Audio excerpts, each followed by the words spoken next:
بص يا صديقي، اهم حاجه انك ما تسيبش مجالك.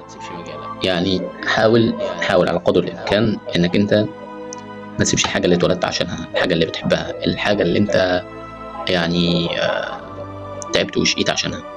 يعني مثلا وليكن انت درست 15 16 سنه تعليم، ما تسيبهمش وتروح تشتغل حاجه تاني، لانك بعد كده هترجع له، هترجع للمجال اللي انت بتحبه. ولو انت طالب ولسه بتدرس في ثانوي او ايا يكن، حاول تدخل المجال اللي انت بتحبه، عشان المجال ده هو اللي انت هتشتغل عليه بعد كده. لان الظروف اللي احنا فيها دلوقتي اصعب مما تتخيل، والكلام ده انت مش هتعرفه او محدش يعرفه غير الناس اللي جربت والناس اللي عاشت جو يعني عدم الشغل او قله الشغل او انك انت تشتغل عند الناس. في ناس مريحه دماغها، رايحين دماغهم بيروحوا يشتغلوا، اهم حاجه عندهم ان هو يعني يقبض اخر الشهر ومرتب والكلام ده كله، ويدخل له 14 ويدفع فلوس الاقساط والفواتير اللي عليه والكلام ده كله. ما بدهمش ما بدهمش والله، مفيش حاجه بتدوم، ولا شغل بيدوم، ولا حياه كويسه بتدوم، ولا صاحب شغل. وما تقوليش، يعني انا عايز اقول لك بس كده انه مش انت صاحب الشركه، مش انت ابن الشركه، مش انت حبيب صاحب الشركه، مالكش يعني سهم في الشركه، مالكش جزء من الشركه. اي صاحب شغل ملوش عزيز.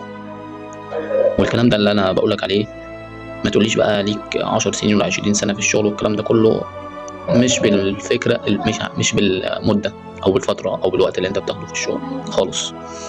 اللي انت بتاخده في الشغل حاجه، واللي انت يعني آم، والحاجه اللي انت هتمشي عشانها حاجه تاني. مش شرط بقى انك انت تمشي عشان حاجه حلوه ولا حاجه وحشه، ولا انت تسيب الشغل ولا الشغل يحصل فيه حاجه، الكلام ده كله خالص. لا والله، الفكره في انه لازم اقولها لك كده، انت شيء، فبتروح تشتغل في شيء عشان تنتج شيء لصاحب الشيء. فانت وزمايلك واصحابك في الشغل اشياء عن صاحب الشيء، بتنتجوا له شيء عشان يحط الشيء في جيبه. سيبك بقى من الرموز او الالغاز اللي انا بتكلم فيها.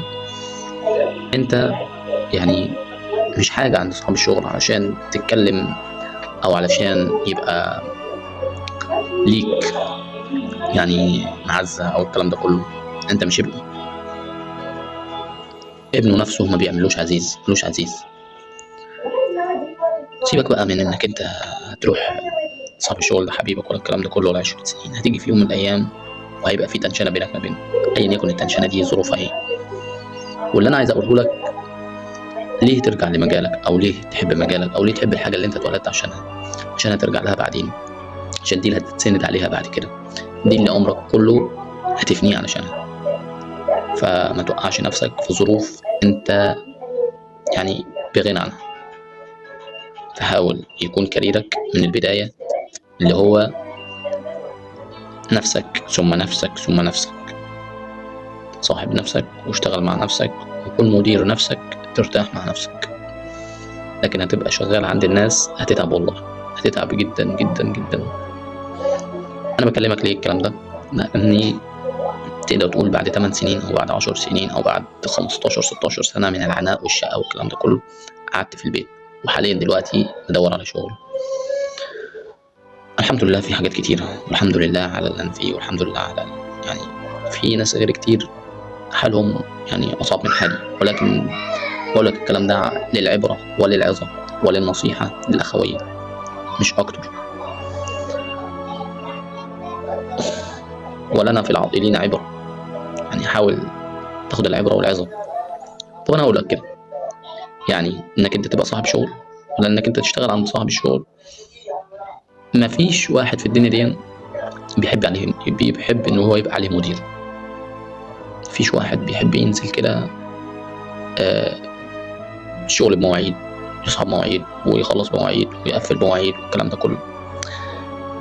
دي يعني مش عايز اقول لك، يعني في ناس بتحبها وفي ناس بتكرهها والكلام ده كله، مش عايز اتكلم عليها. ان في ناس بتحب المدير، وفي ناس بتحب ان هو يبقى عليها مدير، وفي ناس يعني زي ما بيقولوا كده ما بيمشيش غير او ما بيعملش غير لما يكون عليه مدير.